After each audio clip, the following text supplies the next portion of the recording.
What is the issue? If the trout disappear from streams drained for watering lawns and washing cars, it may be said to be a small part of God's mysterious scheme of things.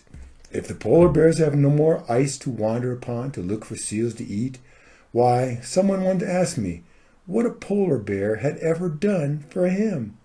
If the insects needed by parent birds now arrive before their eggs hatch, is the world any poorer if we do not have so many damn songbirds?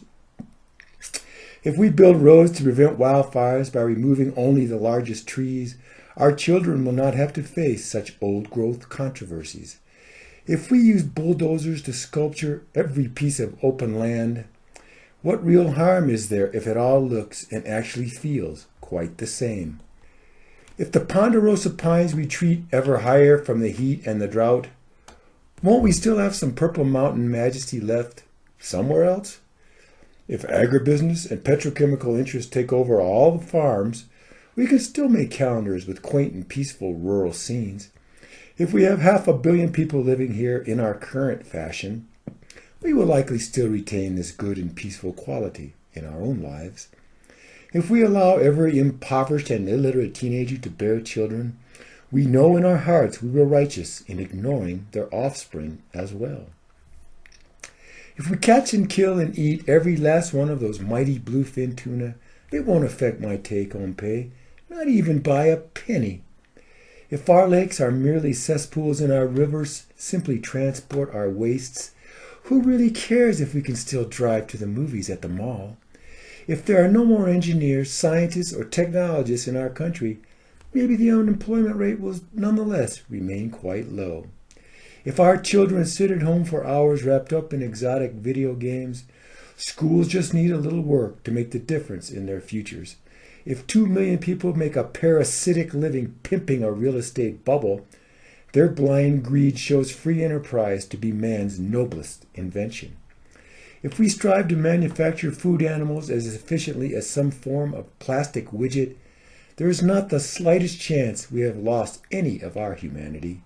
If power plants are allowed to add a bit more mercury to our infants' brains, that means cheap and plentiful juice to microwave our instant meals.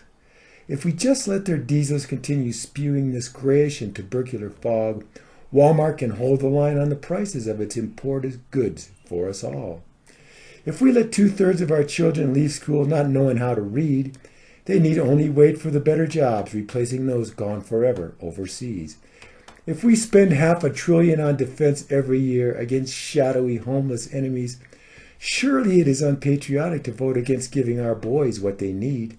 If we over-fertilize, over-water, and over-poison our artificially green lawns, agribusiness will, of course, be the good stewards of our blessed farmland. If the wheelchair should be allowed to penetrate the wilderness, then surely ATVs and snowmobile machines can provide accessibility as well. If the European people that we once were shake their heads in disbelief over us, we believe it still must be some wondrous sunny morning here in America. If seal milk is laced with toxic dioxin and cancerous PCBs, how can that affect me as I watch pro sports on my big screen TV? If the ash trees all die from parasites born on containers full of imported goods, what patriotic jet skier really gives a flipping damn? If the grizzly bear retreats until he reaches a point of no return, the livelihoods of patriotic ranchers will no longer be quite so threatened. If we let the big energy boys write policy that mirrors their own best interests, clearly these experts know what laws best serve God and country. If it is cheaper to bulldoze open space than to rebuild aged retail centers, it shows how isolated economic self-interest blindly operates to optimize our future. If the oil-chic puppets suck our blood and nurture our terrorist enemies, it is a cowardly lie to say we support them every time we fill our tanks. If our food, clothing, and shelter and entertainment all come from corporations, the lifeblood of our great country still remains the creativity of its people. If you act on the premise that you need a new car every other year, we hold it self-evident that advertising is mainly in the public interest. If families take turns controlling the American political scene, Old Europe should wake up and take a lesson from our new realities. If a minority tortures and humiliates, we the righteous remain blameless. A few crusaders have punished the perpetrators of far greater crimes. If the reality of war and death is withheld or sanitized by government censors, we are spared the troubling images which threaten security issues. If our troops are recruiting daily for Al-Qaeda or ISIS on Al Jazeera, we will spread the message of democracy throughout the Middle East. If 45 million plus uninsureds can get treated only at emergency rooms, our nation provides the best and greatest choice of healthcare in all the world. If we need television subtitles to decipher the speech of our own citizens, let us revel in the strength of the diversity found in our great caste system. If we foster an elite and outsource all mental and physical labor, Americans remain the most creative salesmen in the business world. If genetically modified crops and bacteria spread wildly without foresight but for profit, the American farmer is a reservoir of conservative, traditional values. If we bog down in expensive little wars in far-off desert wastelands, the American military is the mightiest fighting force upon this planet. If 30% of our children live in poverty and have but a single parent, the wisdom of our people lies in their innate common sense. If we turn our best farmland into strip malls and throw away ticky-tacks, American agribusiness can feed the entire hungry world. If we stir up a nest of bearded fanatics whose only wish is to die for God, our motives are pure and our actions far beyond any reproach. If we allow slaughter, disease, ignorance, and torture to flourish in Africa, our work in other parts of the globe is still not strictly concerned with oil.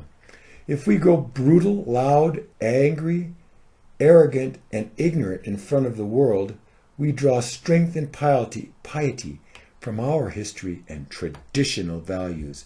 If, inexplicably, the frogs disappear from the marshes and the ponds, we still will not permit any net losses to our precious wetlands. If all the signs and the menus come in half a dozen languages, we will surely never become a balkanized land of alphabet soups.